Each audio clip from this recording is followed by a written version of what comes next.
Eh bien bonjour à toutes et à tous. Donc aujourd'hui je vais vous présenter mon œuvre littéraire engagée, à savoir Mon voisin c'est quelqu'un, de Vincent Engel, publié en 2002 aux éditions Fayard. Cette année, en histoire, nous avons parlé du fascisme et de la prise de pouvoir d'Hitler. Cette partie de l'histoire m'a beaucoup plu, alors après avoir fait des recherches sur internet, j'ai trouvé que ce livre pouvait être intéressant à lire. En effet, Vincent Engel nous parle de la montée de l'extrême droite en Europe et dénonce leur processus de manipulation.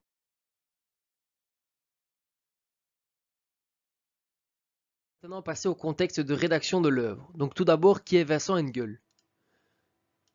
C'est un auteur belge né à Bruxelles le 20 septembre 1963. Vincent Engel est un écrivain francophone.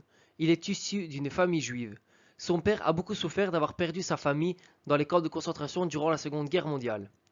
Enfant, l'école ne l'intéresse pas. C'est pour lui une perte de temps. Pourtant, il devient docteur en lettres.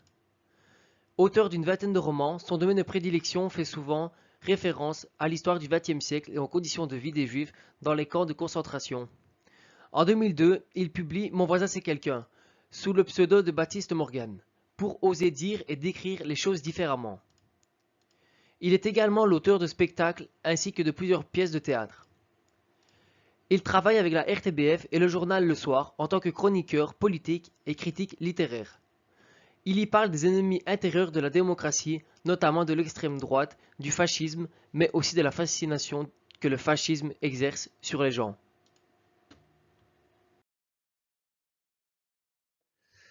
Nous allons donc maintenant parler du contexte historique et social. L'histoire se déroule dans un pays germanophone, comme par exemple l'Autriche ou l'Allemagne, où le souvenir d'Hitler est encore bien présent. En 1990, l'Autriche connaît une montée de l'extrême droite avec la création du Parti nationaliste dirigé par Jörg Haider. En 2002, la France voit Jean-Marie Le Pen, membre du FN, passer au deuxième tour des élections présidentielles françaises. Le livre sort en 2002, dans une Europe où la montée de l'extrême droite est bien présente. Cela rappelle une période sombre de l'histoire avec la montée du fascisme en Allemagne dans les années 30, ainsi que toutes les techniques de manipulation qu'Hitler a mis au point afin de devenir le seul dirigeant.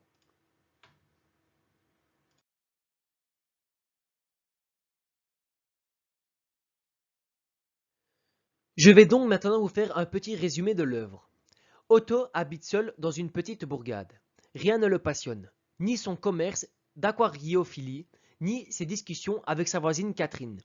Il vit une existence sans relief jusqu'au jour où il rencontre son voisin, un châtelain du nom de Jörg van Ulpen. Depuis ce jour-là, son existence bascule dans le crime et l'extrémisme. Par un jeu de circonstances, il va se retrouver sous l'influence de ce nazi en puissance qui rappelle les années les plus noires du siècle précédent. Afin d'éviter tout conflit, il va obéir sans remords. C'est un homme, comme beaucoup d'autres, sans courage, sans charisme, prêt à croire à la réalité des journaux.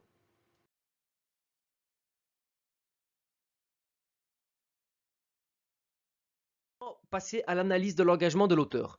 Donc, dans son livre, Vincent Engel dénonce la montée de l'extrême droite en Europe ainsi que les techniques de manipulation. L'auteur est né d'un père juif qui a perdu une grande partie de sa famille, à l'exception de son frère, dans les camps de concentration. C'est une des raisons qui l'a poussé à écrire. Ensuite, l'auteur est préoccupé par la montée de l'extrême droite, du fascisme, ainsi que par la fascination engendrée par le fascisme chez les gens. C'est pour cela qu'il donne des cours sur l'histoire de la révolte et des révolutions. Pour lui, le succès du fascisme s'explique, premièrement, par le charisme d'un chef, deuxièmement, par les personnes ordinaires qui votent et par conséquent donnent accès à un leader, et troisièmement, par la presse. Les objectifs de l'auteur sont de faire un parallèle entre la montée du nazisme et la montée de l'extrême droite actuelle, ainsi que nous inciter à rester vigilants face à cette montée de l'extrême droite. Abordons maintenant ce que dénonce Vincent Engel dans ce roman. Premièrement, il souligne l'acharnement contre les juifs. Nous pouvons le lire grâce à cette phrase. Juifs évidemment, toute la presse est entre leurs mains, pas seulement chez nous, mais à une échelle internationale. L'auteur montre l'aveuglement de Van Ulpen en expliquant que tous les journaux sont aux mains des juifs. Ensuite, le romancier dénonce le racisme et la xénophobie grâce à la phrase que vous voyez à l'écran. Ici, il revient aux fondamentaux nazis, à savoir que si rien ne va, tout est de la faute des autres. Après, il met en évidence cette volonté de rendre à son peuple sa grandeur. Cet extrait, il voulait régénérer le pays, le débarrasser de ses parasites, rendre à notre peuple sa fierté, et sûrement inspiré des grands discours d'Adolf Hitler.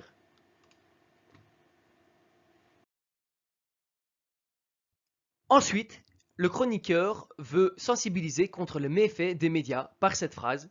À force de regarder la télévision et les films, on finit par croire que les choses sont à la fois plus faciles et plus difficiles qu'elles ne le sont en réalité. L'auteur montre les manipulations dont nous sommes victimes tous les jours. Les informations nous sont servies sur un plateau afin que nous ne puissions pas réfléchir. Enfin, un autre exemple de manipulation est celui des deepfakes. Le deepfake est une vidéo truquée grâce à l'intelligence artificielle qui consiste à superposer une vidéo ou un audio existant sur un autre audio ou vidéo. Ainsi, on fait dire dans les médias ce que l'on veut à qui l'on veut. Nous pouvons maintenant lire grâce à l'extrait présent sur votre écran que l'intelligence artificielle est un réel danger dans notre société. Grâce à cette technique, Von Oppen va devenir populaire alors que les gens se méfiaient de lui.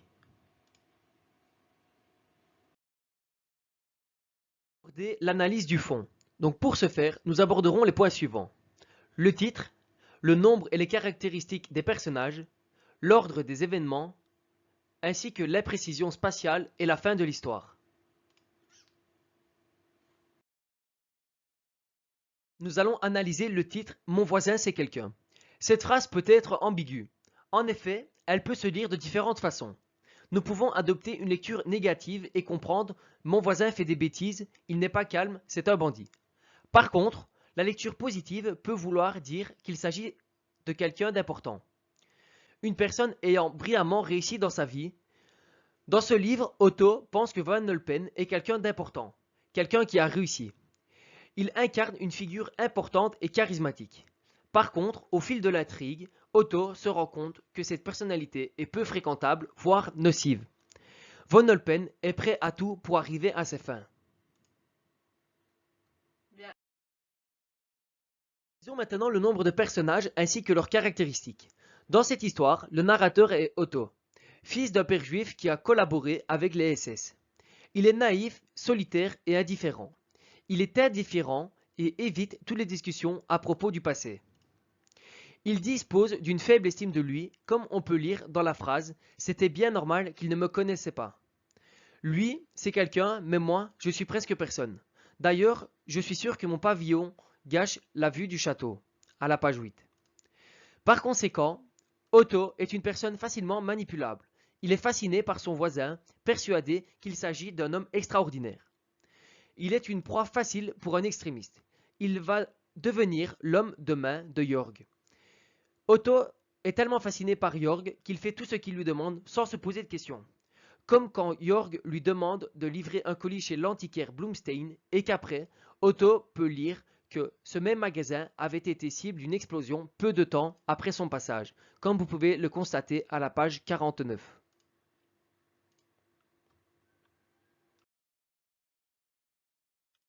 Jörg Van Oppen est le voisin d'Otto. C'est un homme de droite, nationaliste et antisémite.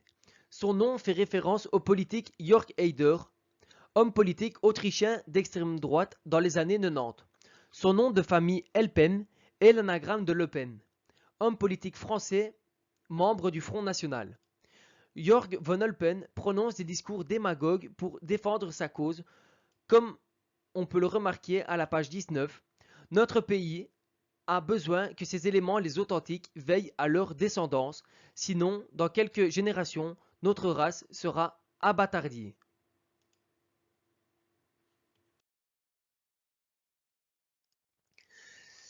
Jörg Van Oppen valorise Otto qui a peu d'estime de lui afin de le rallier à sa cause, comme nous pouvons le lire à la page 8 ou sur votre écran.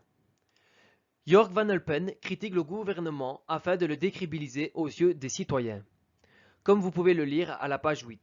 En conclusion, Jörg Van Oppen va manipuler les plus faibles, comme Otto, avec des discours rodés. Il offre à Otto la possibilité d'être utile, de se rallier à une cause.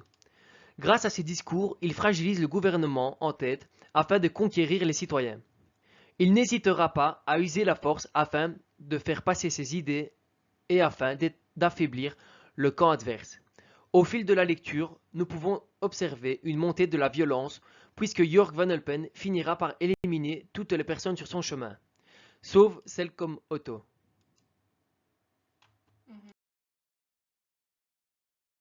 Catherine est la voisine d'Otto, qui est une institutrice célibataire, honteuse d'avoir un père nazi. Il faisait partie des SS. Elle voue une haine sans borne à l'extrême droite. Elle compare Jörg Van Alpen à Hitler, comme vous pouvez le constater à la page 101. Elle tente d'ouvrir les yeux à Otto. Bernstein est un journaliste juif enlevé par Jörg Van Alpen avec l'aide d'Otto.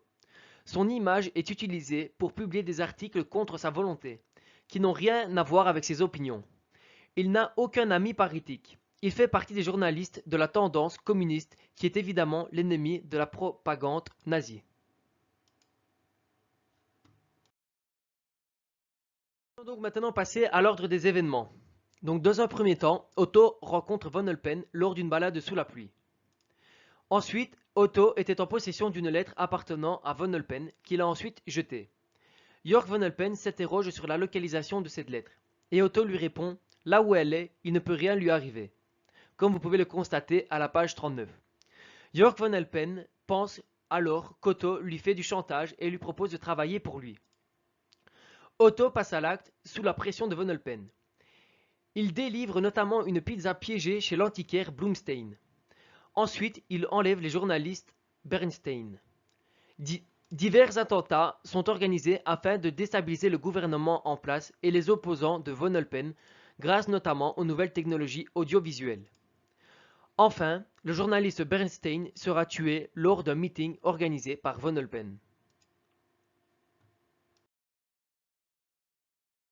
Laissez-moi donc maintenant vous parler de la précision du cadre spatial. Donc le pays n'est pas clairement cité. Par contre, on peut penser qu'il s'agit d'un pays germanophone, soit de l'Allemagne, car le livre parle parfois de camps de concentration, d'extermination des juifs ou de la pureté de la race. Le livre utilise beaucoup de noms à consonance germanophone, comme Otto, Von Alpen, Hans et même le chien s'appelle Heinrich.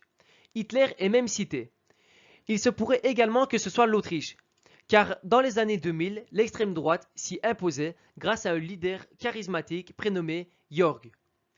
Également de par l'Anschluss, lorsque l'Autriche a été annexée par l'Allemagne nazie. Hitler était d'ailleurs autrichien.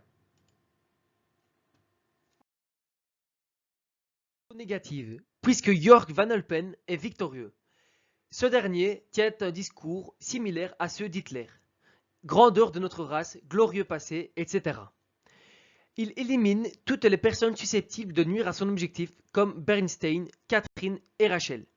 Otto préfère continuer à collaborer pour avoir la paix. La fin de l'histoire me semblait assez floue lors de ma lecture. J'ai donc décidé d'envoyer un email à l'auteur.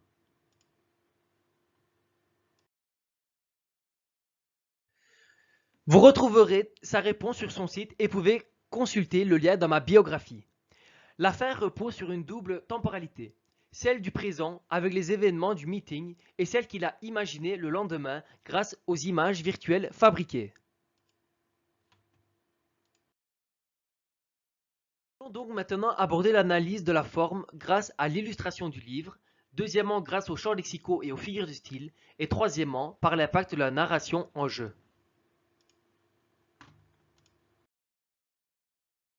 J'ai donc décidé d'analyser l'illustration sur la première de couverture. Le gant noir en cuir m'a fait penser à la terreur, au monde du crime, à la dominance. En y regardant de plus près, je me suis rendu compte qu'il y avait un aigle et une croix gammée sur le gant. Cela m'a directement fait penser à Hitler. La position de la main confirme cette idée de dominance. Le gant a la main mise sur l'aquarium et le poisson. Cette main peut être la métaphore du pouvoir d'extrême droite. Ensuite, nous avons un aquarium dans lequel l'eau semble agitée. Dans l'aquarium se trouve un poisson qui a l'air peureux. Ces deux éléments m'ont fait penser au peuple et aux citoyens. Lorsque les pays traversent une étape difficile, les citoyens ont tendance à se rallier à des discours rodés qui les rassurent puisque ces discours semblent offrir une solution parfaite à tous leurs problèmes.